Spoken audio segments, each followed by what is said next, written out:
Price lord. ದೇವರಾತೆ ಪರಿಶುದ್ಧ ನಾಮಕ್ಕೆ ಸ್ತೋತ್ರವಾಗಲಿ. ಮತ್ತೊಂದು ದಿನವನ್ನು ಕಾಣುವಂತೆ ದೇವರು ನಮಗೆ ಕೃಪೆ ಮಾಡಿದ್ದಕ್ಕಾಗಿ ಸ್ತೋತ್ರ.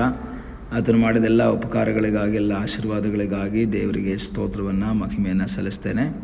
ಇಂದಿನ ವೇದ ಅಧ್ಯಯನಕ್ಕಾಗಿ ಒಂದು ವಾಕ್ಯವನ್ನು ಓದಿಕೊಳ್ಳೋಣ. ನ್ಯಾಯಸ್ಥಾಪಕರುಗಳ ಪುಸ್ತಕ 6ನೇ ಅಧ್ಯಾಯ 12-13 ವಾಕ್ಯಗಳು.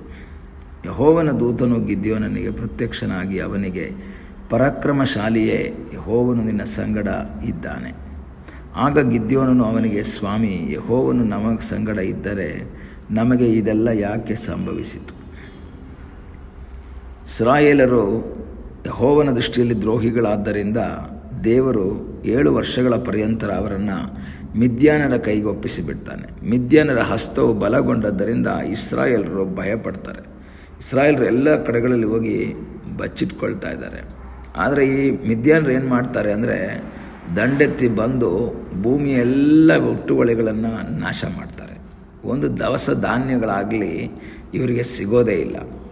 ಬೆಳೆಯನ್ನು ಬೆಳೀತಾರೆ, ಆದರೆ ಆ ಬೆಳೆಯನ್ನು ಕೊಯ್ಯುವುದಕ್ಕಿಂತ ಮುಂಚಿತವಾಗಿ ಮಿದ್ಯಾನರು ಬಂದದನ್ನು ನಾಶ ಮಾಡ್ತಾ ಅಥವಾ ತೆಗೆದುಕೊಂಡು ಹೋಗ್ತಾರೆ. ಹೀಗೆ ಇಸ್ರಾಯೇಲರು ಮಿದ್ಯಾನರ ದೆಸೆಯಿಂದ ಬಲು ಕುಗ್ಗಿ ಹೋಗಿ ಯೆಹೋವನಿಗೆ ಮೊರೆ ಇಡ್ತಾ ಇದ್ದಾರೆ. ಅಂಥ ಒಂದು ಸಂದರ್ಭದಲ್ಲಿ ನಡೆದಂಥ ಒಂದು ಘಟನೆಯನ್ನು ನಾವಿಲ್ಲಿ ನೋಡಬಹುದು. 11ನೇ ವಾಕ್ಯದಿಂದ ಓದುವಾಗ, ಯೋವಾಷನ ಮಗನಾದ ಗಿದ್ಯೋನನು ಮಿದ್ಯಾನರಿಗೆ ಗೊತ್ತಾಗದ ಹಾಗೆ ದ್ರಾಕ್ಷೆಯ ಆಲೆಯ ಮರೆಯಲ್ಲಿ ಗೋಧಿಯನ್ನು ಬಡಿತಾ ಇದ್ದಾನೆ.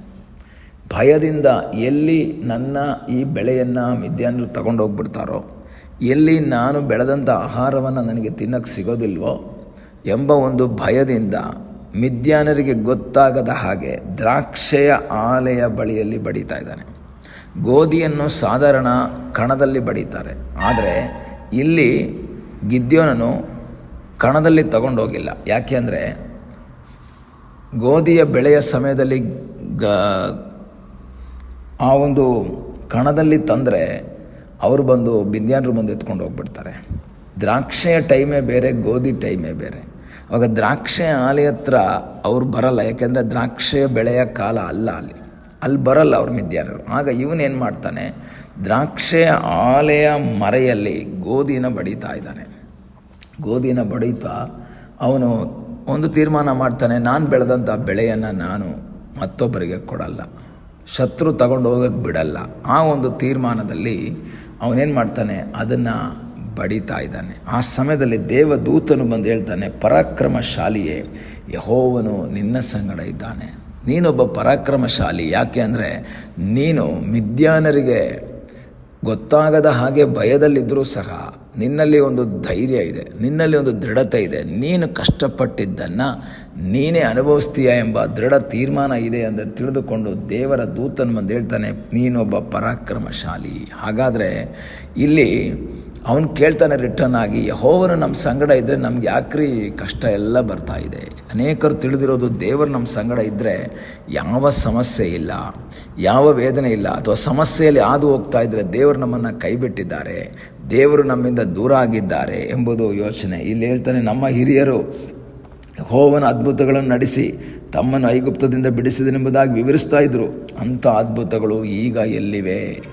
ಅಂಥ ಅದ್ಭುತಗಳು ಎಲ್ಲಿ ಕಾಣ್ತಾ ಇದೆ ಸ್ವಾಮಿ? ಈಗ ಅದ್ಭುತಗಳು ಇಲ್ಲವೇ ಇಲ್ಲ ಅಂತ ಹೇಳ್ತಾನೆ. ಅದರ ಅರ್ಥ ಹಿಂದೆ ಏನೋ ಅದ್ಭುತ ಆಗಿದೆ ಅಂತ ಹೇಳ್ತಾ ಇದ್ದಾರೆ, ಬಟ್ ನಮ್ಮ ಜೀವಿತದಲ್ಲಿ ಕಾಣ್ತಾ ಇಲ್ಲ. ನಮ್ಮ ಕಷ್ಟಕ್ಕೆ ಯೆಹೋವನು ಬರ್ತಾ ಇಲ್ಲ ಎಂಬುದಾಗಿ ಹೇಳ್ತಾನೆ. ಪ್ರಿಯ ದೇವರ ಮಕ್ಕಳೇ, ನಮ್ಮ ಜೀವಿತದಲ್ಲಿ ದೇವರು ನಮ್ಮ ಸಂಗಡ ಇದ್ದಾಗ ಸಮಸ್ಯೆಗಳಿಲ್ಲ ಅಂತಲ್ಲ, ಸಮಸ್ಯೆಗಳಿರ್ತದೆ. ಆದರೆ ಸಮಸ್ಯೆಗಳ ಮಧ್ಯದಲ್ಲಿಯೂ ಅದ್ಭುತವನ್ನು ಮಾಡುವುದಕ್ಕೆ ಶಕ್ತನಾದ ಒಬ್ಬ ದೇವರಿದ್ದಾನೆ. ಈ ದಿವಸ ಕರ್ತನಿಗೆ ಹೇಳೋಣ, ಕರ್ತನೆ, ನೀನು ನಮ್ಮ ಸಂಗಡ ಇರುವುದಕ್ಕಾಗಿ ಸ್ತೋತ್ರ, ನೀನು ನಮ್ಮ ಜೊತೆಯಲ್ಲಿರುವುದಕ್ಕಾಗಿ ಸ್ತೋತ್ರ, ನೀನು ಅದ್ಭುತವನ್ನು ಮಾಡುವ ಸರ್ವಶಕ್ತನಾದ ದೇವರಾಗಿರುವುದಕ್ಕಾಗಿ ನಿನಗೆ ಸ್ತೋತ್ರವನ್ನು, ಮಹಿಮೆಯನ್ನು ಸಲ್ಲಿಸ್ತಾ ಇದ್ದೇನೆ. ಗಿದ್ಯೋನನ್ನು ತಿಳ್ಕೊಂಡ ದೇವರು ನಮ್ಮ ಸಂಗಡ ಇಲ್ಲ. ನಮ್ಮ ಕಷ್ಟ, ನಮ್ಮ ಹಣೆಬರ, ನಮ್ಮ ವೇದನೆ, ನಮ್ಮ ನಿರಾಶೆ, ಇದರಲ್ಲೇ ನಾವು ಜೀವಿಸ್ತಾ ಇದ್ದೇನೆ. ಆದರೆ ದೇವರು ಹೇಳ್ತಾನೆ, ಇಲ್ಲ, ನೀನೊಬ್ಬ ಪರಾಕ್ರಮಶಾಲಿ, ಅದ್ಭುತಗಳನ್ನು ನೀನು ಕಂಡಿಲ್ಲ, ನೀನು ಕೇಳಿಸ್ಕೊಂಡಿದೀಯಾ, ಆದರೆ ನಿನ್ನ ಜೀವಿತದಲ್ಲಿ ನೀನು ಈ ಅದ್ಭುತವನ್ನು ಕಾಣಲಿಕ್ಕೆ ಹೋಗ್ತಾ ಇದೆಯಾ. ಈ ದಿವಸದಲ್ಲಿ ಅನೇಕ ದಿವಸಗಳಿಂದ ಬೇಸರದಲ್ಲಿ, ವೇದನೆಯಲ್ಲಿ, ನಿರಾಶೆಯಲ್ಲಿ ನನ್ನ ಜೀವಿತದಲ್ಲಿ ಯಾಕೆ ಅದ್ಭುತ ಆಗಿಲ್ಲ, ಯಾಕೆ ನನ್ನ ಜೀವಿತದಲ್ಲಿ ಇಷ್ಟೆಲ್ಲ ಕಷ್ಟಗಳು ಬರ್ತಾ ಇದೆ ಎಂಬುದಾಗಿ ಯಾರಾದರೂ ನಿರಾಶೆಯಿಂದ ಕೊರಗ್ತಾ ಇದ್ದರೆ, ಗುಣಗುಡ್ತಾ ಇದ್ದರೆ, ದೇವರ ವಾಕ್ಯದ ಆಧಾರದಲ್ಲಿ ನಿಮಗೆ ತಿಳಿಸ್ತೇನೆ, ದೇವರು ನಿನಗಾಗಿ ಅದ್ಭುತವನ್ನು ಮಾಡುವುದಕ್ಕೆ ಶಕ್ತನಾಗಿದ್ದಾನೆ. ನಿನ್ನ ಜೀವಿತದಲ್ಲಿ ನೀನು ನಂಬಿಕೆಯಿಂದ ಮುಂದೆ ಸಾಗುವುದಾದರೆ ನಿನಗಾಗಿ ದೇವರು ಅದ್ಭುತವನ್ನು ಮಾಡ್ತಾನೆ. ಒಂದು ರೀತಿಯಲ್ಲಿ ಹೇಳಿದ್ರೆ ಈ ಗಿದ್ಯೋನನು ರಿಸ್ಕನ್ನು ತಗೊಳ್ತಾ ಇದ್ದಾನೆ. ಏನೇ ಆದರೂ, ಎಷ್ಟೇ ಸಮಸ್ಯೆ ಬಂದರೂ ನಾನು ಬೆಳೆದದ್ದನ್ನು ಇನ್ನೊಬ್ಬರಿಗೆ ಕೊಡಲ್ಲ ಎಂಬ ಒಂದು ದೃಢ ತೀರ್ಮಾನ, ದೃಢ ನಿಶ್ಚಯ ಅವನಲ್ಲಿದ್ದರಿಂದ ದೇವರು ಅದನ್ನು ಮಾನಿಸಿದನು. ಈ ದಿವಸದಲ್ಲಿ ನಿನ್ನಲ್ಲಿ ಒಂದು ದೃಢತೆ ಇರಲಿ, ನಿನ್ನಲ್ಲಿ ಒಂದು ನಂಬಿಕೆ ಇರಲಿ. ನನ್ನ ದೇವರು ನನಗಾಗಿ ಅದ್ಭುತವನ್ನು ಮಾಡ್ತಾನೆ, ನನ್ನ ದೇವರು ನನಗಾಗಿ ಕಾರ್ಯ ಮಾಡ್ತಾನೆ ಎಂಬ ನಂಬಿಕೆಯಿಂದ ನೀನು ಮುಂದೆ ಸಾಗುವುದಾದರೆ ನಿನಗಾಗಿ ಅದ್ಭುತವನ್ನು ಮಾಡುವ ಸರ್ವಶಕ್ತನಾದ ಒಬ್ಬ ದೇವರು ಜೀವಿಸ್ತಾ ಇದ್ದಾನೆ. ನಂಬಿಕೆಯಿಂದ ಆತನ ಮುಖವನ್ನು ನೋಡು. ಆತನು ನಿನ್ನ ಸಂಗಡ ಇದ್ದಾನೆ. ಆತನು ನಿನಗಾಗಿ ಅದ್ಭುತವನ್ನು ಮಾಡುವಂಥ ದೇವರಾಗಿದ್ದಾನೆ.